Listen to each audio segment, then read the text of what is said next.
sooxe lépp mooy liñ sàcc ba pare nag bëgg dem ci ensemble def ko kër rawukaay maanaam ensemble moom léegi da nga koo jàppee baxum kaña bu jóg ne ensemble laa bëgg a dugg kaña bu jóg ne ensemble laa bëgg a dugg léegi nag population bi ñoom ñoo war a taxaw ne ensemble bii du baxum kaña du këru rawukaayu sàcc yi ku sàcc na nga toog ci bitti ñu jël ay loxo yu set te sell te am taxawaay bu mat sëkk pour mën a teewal parti bi liste yi nag ñu ngi ñaan suñ borom képp ku ci warkat yàlla buñ la ci dugal wala buñ la ci dugalee place ba nga toog yàlla boo jàll jërëjëf. tey fii di waxtaanaat ak askanu Sénégal ngir élection yi nga xam ne moom la ñu dëkk malaat muy laaj baatu réew mi jëme ko ci assemblée nationale muy lu am solo ndax am réew mënoo koo jiite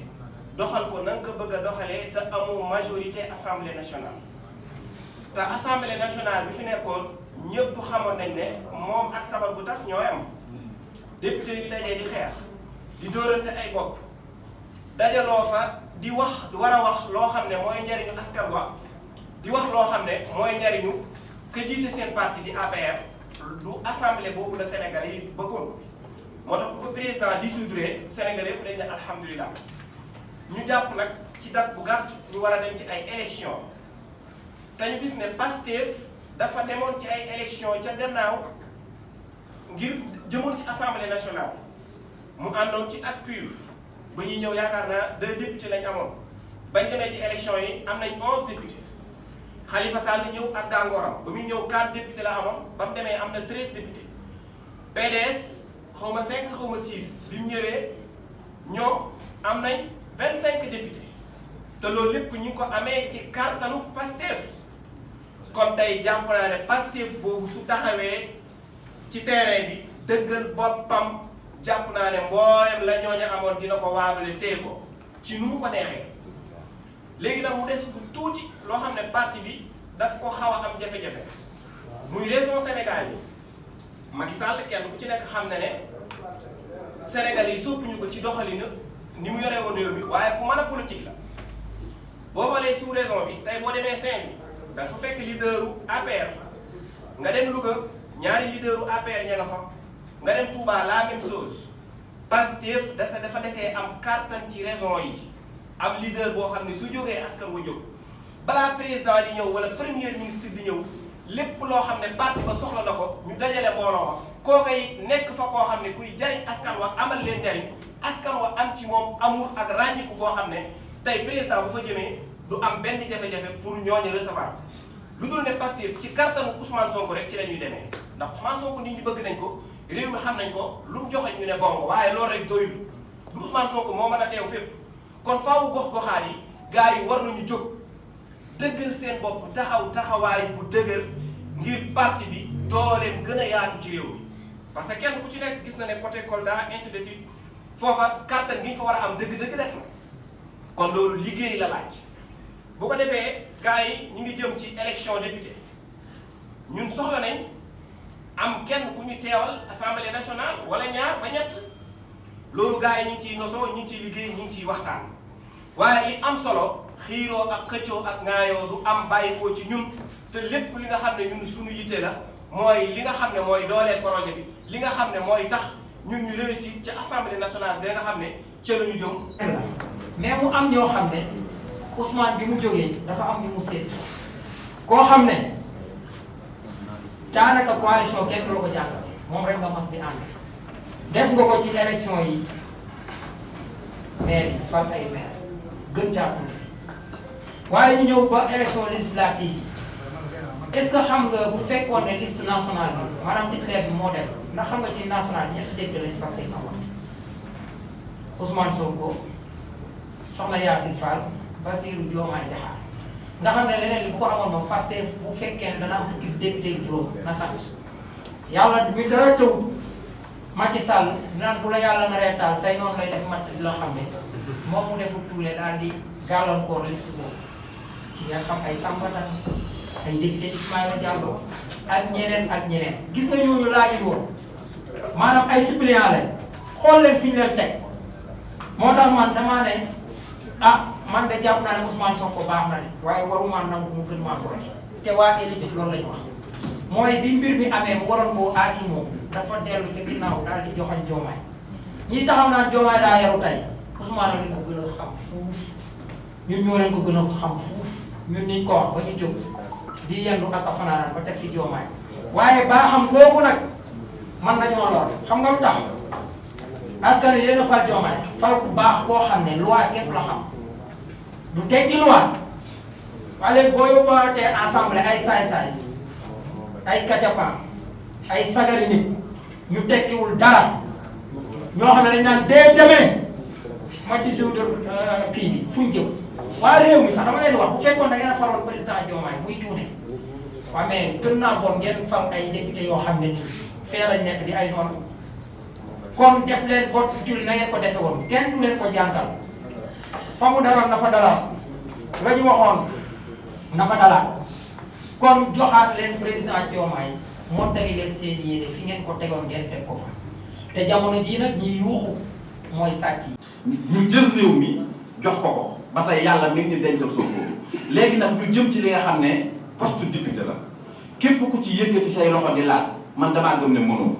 waaye képp ki nga xam ne toog nga ba ñu xool kii nga xam ne moom lañ jiital mun nañu diw ak sàngam mate nañ nàngam gëm naa ne kooku mooy gëm ci réew mi gëm naa ne kooku mooy gëm ci procès bi ndax it nañ waxante dëgg fii bu ñu demee ba am na député yoo xam ne bu ñu leen musaana tudd ñëpp daal ne acib waaye bu ñu xeexee la fi Macky Sall tegoon ñun bëgg fee teg leneen bu yàggee dañuy doon benn mënuñoo bokk sax ak ñooñu moo tax nañu dalaat te xam ne poste yi réew mi dana jëm foo xam ne danañ wër ku ñuy fal ngay daw xam nga lu tax man damaa gëm ne réew mi day neex bañ fee falu dara day dàq fuuf nga falu waaye gars yi fi mu ne comprendre guñ loolu dañoo jàpp ne ku faluwul rek yow déedéet affaire bi nekkul foofu tey donga daara yi dañ leen a nax te xamoo leen ko yéen waaw way musuma gis donga daara boo xam ne danaan bëgg naa poste seetlu ngeen loolu te pourtant est-ce que xam ngeen ne donga daara yi bëgg nañ poste waaye loolu daa bokk ci ak nite waaye parce que nit ki saxaaba yi laa koy jëlee ñëw ko ci waa kër Serigne Touba dañ daan bokk sax lenn ndaw aw dog nekk ci digg bi ñëpp soxla ko ñu koy buuxante ba jóg te kenn du ko barkeeloo moo tax doylu ak joxante cër ak yéenante te lépp nit ki li nga xam ne man nga ko del daw del làqatu te xam ne kii ñu àndal du ab dof muy président Ousmane Sonko fi may tëjee mooy dama leen di wax ne leen président Ousmane Sonko suuna la dugub maanaam dugubu suuna nag dafa barkeel. Il faut juste savoir qu'entre 2021 et 2024, par rapport à la jeunesse,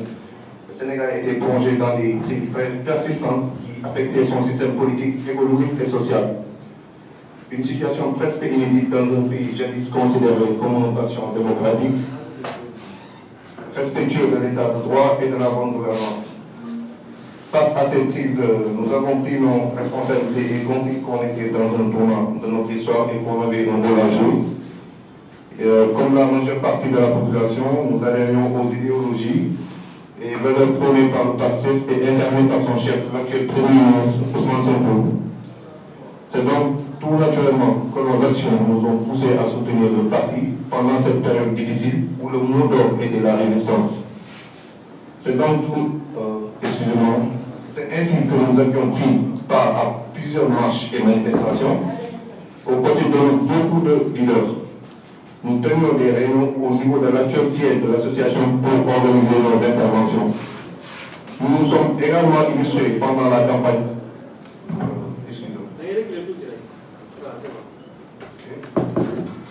Nous nous sommes également illustrés pendant la campagne présidentielle à travers l'organisation d'une grande caravane qui a sillonné toutes les communes de Dakar,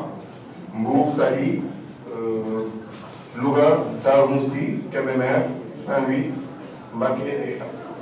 et a eu un écho sur toute la scène nationale, contribuant ainsi à assurer davantage la victoire aux candidats de PASTEF. En effet, nous prenons témoin Serigne Mara Niasse, ici présent dans cette salle, qui avait été rapproché par nous, ainsi que Serigne Bara Ndiaye, pour donner plus de visibilité à la caravane, bien sûr, car jouissant déjà d'une image très appréciée par le public. Ce pari a été gagnant car cette caravane a été un réel succès. Nous précisons que toutes ces actions menées ont été sur la base de nos forces. Au lendemain de la victoire, nous nous sommes réunis au siège et nous avons décidé qu'il fallait consolider notre engagement à travers une participation active à la vie citoyenne sans pour autant attendre que les politiques nous soutiennent ou qu'ils l'impulsent tels de véritables patriotes. C'est ainsi que nous avons déroulé des activités principalement de remise en état d'édifices publics avec la participation de sociétés sénégalaises que nous avons nous-mêmes démarchées au niveau des ponts et autoponts toutes les quinzaines du mois, ainsi qu'une participation active au ballet national et autres événements citoyens organisés par le parti. Conscient maintenant de la force de notre engagement et jouissant d'une structuration en coordination présente dans la plupart des grandes villes, régions du Sénégal, nous avons décidé de nous formaliser. Les statuts et les règlements intérieurs de l'association sont déjà validés par le bureau provisoire. Les différentes coordinations sont en train de synthétiser leurs membres et de nous les remonter afin que nous disposions dans les jours à venir du fichier consolidé de l'ensemble de nos membres. Nous tiendrons très bientôt notre assemblée générale constitutive et ne manquerons pas de vous convier à cet événement important. Comme vous l'avez compris, nous avons toujours mené les combats et apporté notre contribution au parti, au projet dans la limite de nos moyens. Notre souhait est de rejoindre officiellement le parti afin que nous puissions jouir de l'intelligence collective et ainsi augmenter la portée de notre contribution au projet et notre impact sur la société sénégalaise. Les prochaines joutes électorales sont imminentes, nous le savons tous. Comme par le passé, nous apporterons notre contribution car nous partageons la vision du président Bassirou Diomaye Faye et son premier ministre Ousmane Sonko et sommes convaincus qu'il faut leur donner les moyens de mettre en œuvre leur politique. Cela passe forcément par une majorité absolue à l'Assemblée nationale. Et nous avons pris l'initiative d'affirmer notre ambition de nous joindre officiellement au parti PASTEF. Mais nous laissons les leaders du parti la liberté de nous dire quelle sera la meilleure formule pour le faire. Nous nous adapterons en conséquence et vous remercions pour l'oreille attentive prêtée à ce discours merveilleux.